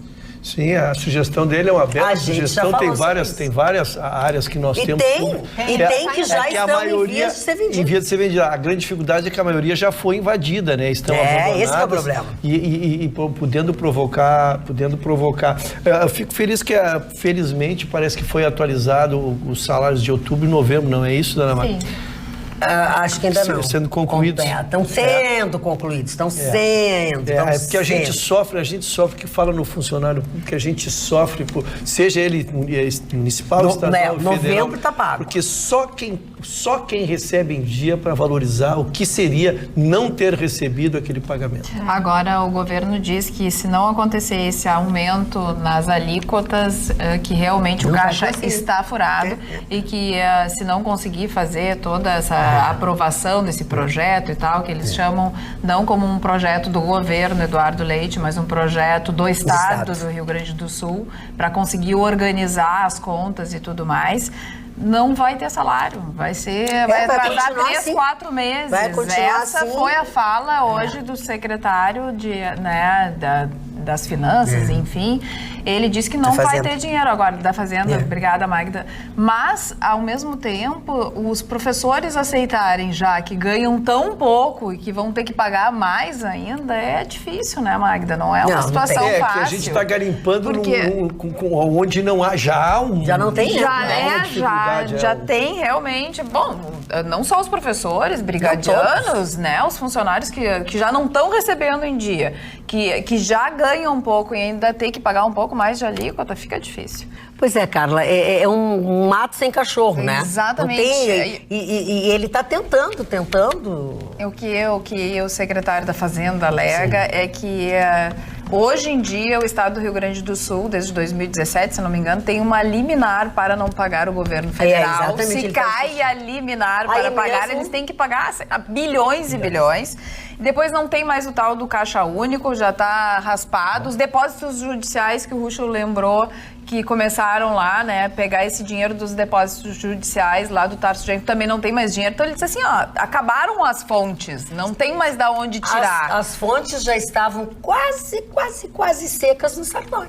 E ele diz assim, já chegamos ao fundo do poço e lá no fundo o terreno é rochoso, não tem mais como escavar e como encontrar uma outra alternativa. Aqui nas nossas redes sociais tem uma manifestação a esse respeito, no @atualidades.pampa. O Mário diz, o funcionalismo está berrando contra o pacote, mas esquecem que se não for aprovado, não vão receber o salário. Pronto, falei. São os dois lados da moeda. Dona Carla, a senhora foi pródiga ao dizer que estão cavando o poço e o fundo é rochoso. Achei. Esse é o mais... Isso aí foi o secretário que usou exatamente esse termo. Ele não entende muito, então, de economia, porque se tu tem rocha, tu vai lá e tu torna aquilo ali uma mina. Ai, pode ter até Roberta, isso aí não é entender de economia, é entender de rocha. É uma loucura o que está acontecendo. O que eu quis... É vazio. O que eu quis dizer, na verdade, dona Carla, é que eu queria me preparando para o verão que chega. Estou renovando meu contrato com a Academia Moinhos. Estou renovando meu contrato. Porque eu preciso cuidar de mim, porque eu não o fazendo, ninguém cuida. Então, como são mais de 10 academias espalhadas por Porto Alegre, renovei meu contrato e estarei amanhã novamente. Quanto é que está o teu passe? Hã? Quanto é que está o teu passe? Para a senhora, eu tenho informação que não custa nada. Para a senhora, eu sei que não custa nada, mas é muito barato, dona Maria. É muito bem, muito bem. Doutora Roberta. Eu gostaria, então, já que nós estamos fazendo recomendações, eu queria recomendar a todos que ali no Moinhos Shopping tem o Hugo Beauty e a escova da Desirê e as unhas da Liane. A manicure é perfeita. Eu estou apaixonada pelas duas, são umas queridas. Eu queria deixar um beijo e recomendar a todos que conheçam essas duas profissionais que são, além de tudo, muito queridas. Muito bem. Fala, Ana. Só pra gente trazer uma informação que preocupou muitos porto-alegrenses e surpreendeu também muitas pessoas que iam trabalhar hoje mais cedo aqui na capital e simplesmente não tinha ônibus. Por que não tinha ônibus? Já que estamos falando em qualificação profissional, a gente sabe que está, então, esse projeto para extinguir a profissão de cobrador. Então, essa categoria hoje se manifestou através de um protesto ordeiro que aconteceu nos corredores de ônibus, o que dificultou muitas pessoas a chegarem até os seus trabalhos e algumas pessoas que não conseguiram ir até esses locais porque as suas linhas não passaram durante a manhã. Então, a categoria pede que seja esse projeto ele acabe sendo extinto porque essas pessoas ficarão desempregadas e não existe também, esse foi uma colocação, um contraponto, um projeto que mostre como esses profissionais não serão demitidos, mas serão reintegrados em outras partes, em outros meios, assim, seja na fiscalização, seja, quem sabe, na operalização dessas máquinas. Então, tudo isso ficou muito nebuloso, essa discussão segue, até existiu um pedido para que esse projeto não fosse votado, mas, então, deram sequência e hoje se falou bastante sobre a temática. Então, os porto-alegrenses que fiquem de olho, porque isso pode acontecer outras vezes. E não esqueça, osul.com.br, todas as informações atualizadas para você antes de sair de casa. Dá aquela checadinha nas informações para saber exatamente se você vai conseguir ou não chegar ao seu destino. Doutor Ruschel, o senhor fez a sua manchete? Faz tantas horas que nós estamos juntos que eu já não sei mais. Eu não o fiz, mas estou com muita vontade de fazer. Então faça-o, porque eu não seguro informação. Faça-o, não precisa falar mais, só faça. A informação ela é do público. A minha informação ela é do público, né, seu Mário? O seu Mário não está com uma cara muito boa. Não, ele está cansado. Boa noite. Boa noite. Dona Magda, isso viu um meme que virou nacional, era o dia do Queiroz, fizeram musiquinha de onde é que andava o Queiroz, e a gente realmente não tinha notícia para dar, então hoje saiu uma informação que envolve o nosso Queiroz, e eu acho que ele impulsionou. Eu veio com essa. Nosso popular essa coisa Queiroz. De eu tô fora dessa operação. Sempre lembrando, no início do ano, o COAF, que já nem tem mais o nome de COAF, ele fez uma investigação. Voltou a ser COAF? Voltou agora, é a decisão. Muito obrigado. Ele fez uma investigação de 96 parlamentares ou assessores de parlamentares no Rio de Janeiro. E numa delas, então, foi o Flávio Bolsonaro. E aí se fez uma investigação sobre o seu assessor, então, que se chamava Francisco Queiroz. E é disso que estamos falando. Então apareceu uma movimentação atípica em relação a ele. Lógico, os outros inquéritos também correm. Não se noticia porque nenhum outro é filho de um presidente, né? Não é notícia jornalística. Mas o Queiroz era assessor do filho do presidente, quando então deputado estadual. Mas em julho, o deputado Flávio Bolsonaro entrou através do seu advogado com uma moção do Supremo Tribunal Federal pedindo que se interrompesse na oportunidade o inquérito, para que este inquérito, ele não, como tinha baseado em dados sem autorização judicial, fosse trancado. E ali sim, o Dias Toffoli deu na oportunidade a liminar e até estendeu para todos os processos e ficou tudo trancado. Tivemos o julgamento nacional, trouxemos aqui para a bancada, foram liberados então os inquéritos que estavam trancados, e esse é um deles. Então ele voltou a tramitar, e houve então uma busca e apreensão em vários assessores. Tem nove pessoas investigadas que são parentes da ex-esposa do atual presidente Jair Bolsonaro, mas o processo corre em segredo de justiça. Então não há nenhuma avaliação de mérito, e sim a informação jornalística de que o inquérito voltou a andar. Foram feitas busca e apreensão nas casas destes assessores que estão envolvidos, e tudo que se disser mais disso é suposição. Muito bem. Mário Barcelos. Eu tenho poucos aniversariantes hoje para falar, não. Mas um em especial eu quero abrir um parênteses para falar dessa figura. Um dos maiores assassinos da história, um dos homens mais cruéis e frios que teve na mão o poder absoluto sobre a então União Soviética. Desde os primórdios, desde a criação, desde o início em que os bolcheviques e mencheviques, que eram grupos, chegaram ao poder, com a famosa Revolução Russa de 1917, ele estava lá. Estava lá primeiro como auxiliar, como acólito, depois cresce dentro do Partido Comunista, e vai crescendo dentro do partido através da sua personalidade muito forte. Teve preso diversas vezes, mas possuía um instinto bestial, a chegada ao poder a qualquer preço. E a partir daí o senhor Stalin, José Stalin, o Stalin significa o homem de aço, o homem de ferro, começa a crescer dentro do partido. E com a implementação, a criação da então União Soviética, com o agregamento de outros países, como por exemplo a Geórgia, país onde nasceu, um pequeno país que compunha a antiga União Soviética, um país de 70, 80 mil quilômetros quadrados pequeno, onde esse homem nasce, na sua dacha, as casas no Império Russo, e vai para Moscou crescendo dentro do partido. Ele foge diversas vezes, é preso diversas vezes, ainda no regime czarista. Então ele cresce dentro do partido até o momento da morte de Lenin. Lenin morre, Trotsky é perseguido porque tinha uma personalidade muito forte. Esse homem, todas as pessoas que eram inimigas dele, ele mandava matar. Aqueles que ele não mandava matar, ele mandava para o chamado arquipélago Gulag, que foi descrito sabiamente pelo grande Solzhenitsyn, que é um escritor russo renomado, cujo livro fez sucesso a partir dos Estados Unidos. Alguns capítulos da história desse homem que era um alcoólatra. Ele bebia em média 2 garrafas de vodka por dia. A explicação é que é muito frio. Vamos tomar 2 garrafas de vodka, meu amigo. Ele embebedou o Churchill, bom, isso não era novidade. Embebedou o Churchill numa reunião que tiveram em 1942, saiu de maca. Colocaram o Churchill de maca dentro do avião para levar de volta a Londres. Ficou 2 dias sem poder trabalhar de tanta vodka que ele havia tomado. Vai ver que era uma vodka batizada, enquanto o Stalin estava rindo dele, rindo a solcapa dele. Então o que acontece com esse homem? Esse homem, todos os inimigos foram mortos. Mas existem alguns capítulos dentro da história da União Soviética que são geniais. Ele, por exemplo, a política da terra arrasada. Quando os alemães, com seus 4 milhões de homens, 3 milhões de alemães, mais 1 milhão de países satélites da então Alemanha nazista, invadem a União Soviética, ele manda que todas as plantações fossem destruídas, que todos os animais fossem mortos, para que os alemães não tivessem o que comer. Isso era uma tática mongol de Gengis Khan. Isso.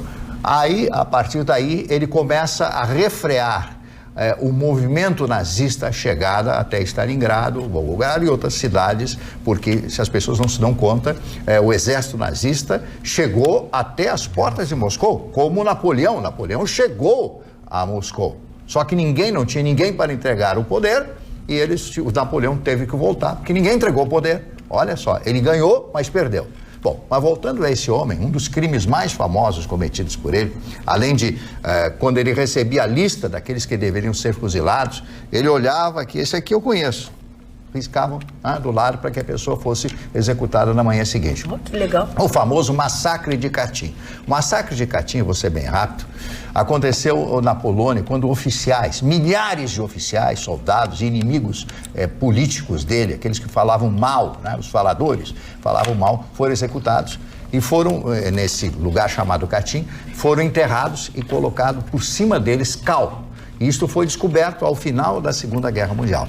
No momento da reunião dos grandes líderes, ele acusa a Alemanha nazista de ter feito isso, mas de ter cometido esse crime hediondo. Quando ele exige do comando aliado que um número X, 20 mil, não sei, 30 mil, ninguém sabe o número total de pessoas mortas, o mesmo número de alemães fossem executados no mesmo dia. Levanta-se uma voz, a voz de Winston Churchill, e disse: eu não aceito isso, não admito, porque em realidade quem cometeu o crime foi a União Soviética. Tinha provas, ele já sabia disso. Pelo menos nesse aspecto, os alemães foram eximidos dessa culpa do famoso massacre de Katyn. E eu poderia ficar aqui a noite inteira falando para vocês os crimes cometidos por esse homem. Hoje é um dia triste para a história da humanidade, porque é o dia que nasceu Stalin, o maior assassino, o maior genocida da história da humanidade. Aniversário hoje, Brad Pitt, completando 56 anos de idade. O melhor filme dele, na minha opinião, chama-se Encontro Marcado, Joe Black, onde ele vive um personagem que é a morte. Steven Spielberg, precisa falar de Spielberg, ET, Tubarão, Indiana Jones, grandes, extraordinários sucessos. A fortuna do Steven Spielberg, e ele merece, é mais de 2 bilhões de dólares. Ashley Benson, quem é Ashley Benson? Ela é uma modelo, atriz, faz séries teen americanas e também a namorada da Cara Delevingne, uma modelo ultra mega conhecida ao redor do mundo, né? E que também tem um ativismo muito importante nas redes sociais. E a Kate Holmes, né, de 41 anos, que foi casada com Tom Cruise. Ele entrou naquela região cientologia, um negócio meio maluco. Ela deu um pontapé no traseiro dele e encerrou o casamento. São esses os aniversariantes, desculpem se eu me estendi demais. Ela que infelizmente acabou dando fim junto à sua carreira, inclusive, né? Ela começou muito novinha num seriado chamado Dawson's Creek e acabou, ela tem um rosto muito bonito, um traço muito delicado. Ela continua muito linda e por pouco não foi vítima dessa loucura toda do Tom Cruise. Ela se mandou de lá. Por isso que ela separou dele. A religião, a cientologia sugeriu que ele largasse ela de mão. Ela que ainda mantinha um pouco de equilíbrio na cabeça dele, que completamente levado. E ainda sobre isso, né, o Tom Cruise, então, não vê a filha há 4 anos, justamente por uma medida, né, que ele tinha alguns projetos dentro dessa filosofia de vida, que incluíam a filha e tudo mais. Até aconteceu um processo judicial, onde a Kate Holmes, então, ganhou o direito a proteger a criança de algumas práticas, e até, né, sobre a carreira, ela acabou até saindo dos holofotes depois de tudo isso. Hoje ela é uma empresária, tem coisa, né, questão de moda e até linha infantil de roupas. Porque ela se destacou muito nisso. Lembra que ela se vestia? O Tom Cruise, então, é o verdadeiro Top Gun. É mais ou menos. Só que do lado do lado meio da força. Do lado meio ruim da coisa. E ele tem essa loucura de não usar dublê, né? Não importa a cena que seja, e lá tá ele botando a cara a tapa. Bom, olha aqui, ó, são tão comuns essas coisas de golpes. Olha o que diz o nosso telespectador Fabrício de São Leopoldo. Gostaria que vocês trouxessem o tema no qual eu estou enfrentando. Na questão de golpistas, tem uma empresa de marcas e patentes de São Paulo me ameaçando, tentando extorquir, dizendo que tem outra empresa querendo registrar minha empresa. Inventando histórias, passando por advogado e tudo. Sacanagem, diz ele. Vi na internet, no Reclame Aqui, e isso está acontecendo com bastante gente. Seria um bom tema para o programa. Muita gente caindo no golpe da marca e patente, e muitos empresários. Aí ele manda um vídeo que mostra tudo que ele está passando. Esse é um outro tipo de golpe, eu nunca tinha ouvido falar. Tem que fazer é registrar um BO, né? Um boletim de ocorrência, porque às vezes essa simples informação aí permite que a polícia, que já esteja às vezes numa investigação e oferece um telefone novo, uma ramificação nova, faz o boletim de ocorrência, é o que a gente tem pedido, dona Maria. Assim como na área da saúde, o Google também tem sido uma grande ferramenta nesse sentido, ai meu Deus, me fugiu o termo, mas formas de reclamação. O resultado das buscas. Quando o Google faz a análise lá da quantidade de buscas e a que termos se referem, você consegue ter um balanço de que em determinada região está acontecendo uma busca incessante, seja no caso da saúde por um determinado sintoma, ou seja no caso, né, de um determinado golpe aplicado. E o Reclame Aqui, ele se tornou uma plataforma de conteúdo interminável. interminável. É impressionante. Olha, nada funciona. Se a gente for botar a larga escala, nada.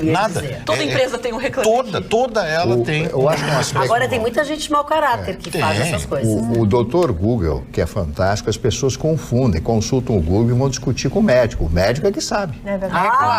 Pelo amor de Deus. Fale com o médico é que sabe. Mas eu gosto quando as pessoas buscam no Google, porque aí depois morrem e é seleção natural pra mim, assim. Eu gosto da ideia. Mas hoje em dia, quando a gente vai no médico, a gente tem que avisar, olha, é muito doce. Não pesquisei nada, eu não sei nada. Eu gosto da ideia. Não, eu acho que dá, total dá pra pesquisar, mas tem que ter critério. Se o teu médico tem que confiar na pessoa que tu estás indo, né? Eu vou lá no doutor Guilherme, quer dizer... Não, tem gente que se medica ou que olha e já sabe o que tem. Mas onde é que tu tirou mas isso? a quantidade de especialista, cai um prédio, 2 minutos depois aparece Falando um cidadão dizendo que sabe o que Deixa eu te perguntar uma coisa, Marconi. Tu conhece o Kiko de São Leopoldo? Quem? Kiko de São Leopoldo. Não conheço nem São Leopoldo. Mas não precisa conhecer São Leopoldo para conhecer o Kiko. É verdade. Isso é verdade. Tá, essa tua resposta foi horrível. Mas desculpa, o Kiko te conhece muito. Que é isso? O Kiko de São Leopoldo, ele disse assim, vocês sabiam que o nosso Marconi... O nosso, calma lá. Tem um tênis de 23 anos de idade? Tem. Viu? O Kiko te conhece. Mas não conheço por Não Kiko. sei, tá aqui, tá aqui a foto dele, viu? Na verdade, eu não sei se é 23, porque eu vou ter que fazer a conta. Ele é de 92, na verdade. Tá, mas senão tá quase. É um Nike da série do Dream Team. 27. 27? Viu? 27 anos. Eu acho que é mais velho que a Ana. Não, 94. mais velho que mais velho que A gente é de humanas, não dá. O cálculo fica Bateu a placa aqui. Olha aqui, ó. Nike série especial do Dream Team de 92. Então eu quero te avisar o seguinte, eu acho que tu tens que cuidar muito, porque agora tu é um homem público, tu tá na mídia e as pessoas, esses Kiko de São Leopoldo aparecem, o que mais tu tem guardado em casa? Não, mas eles são mas assim eu não vou dar, dona Magda. Se alguém souber, dá. Eu não vou dar. Mas eu vou abastecer? Tu não vai contar? Tem coisas guardadinhas. Mas isso é investimento, porque vira uma edição colecionador, né? Ele tem um valor hoje. Olha aqui, ó, o seu Zélio Marques. Meu Deus. Boa noite, bancada, sou Zélio Marques. Tem a possibilidade de você dar um aviso no ar? Estou organizando um encontro do grupo de soldados que serviu o quartel em Caxias em 1995, na 2ª bateria de canhão. Depende do canhão, né? Dos canhões, eu vou dizer. Quem estiver assistindo, está sabendo, pode me enviar no WhatsApp o contato para nós reencontrarmos a todos? Eu só não vou dar o seu WhatsApp aqui, seu... mas aí... Vai entrar é meio difícil. Atenção, pessoal. Vai ter um grupo de soldados que serviu no quartel. É isso. Eu gosto porque eu tenho um ser que mora comigo, que me ajuda. Seu Zélio, faz o seguinte, cria um grupo no Facebook. E aí todos vão lhe achar. Tá bom? Hein? Muito bom. Isso aqui do meu... Temos tempo ainda, não. Mas tu vê a diferença. 1 minuto? 30 segundos. Não tem mais tempo. Acabou o programa. Chegamos ao final de mais uma Atualidades Pampa. Voltaremos, como diria um gourmet aí. Voltaremos amanhã, logo depois do Jornal da Pampa. Até lá.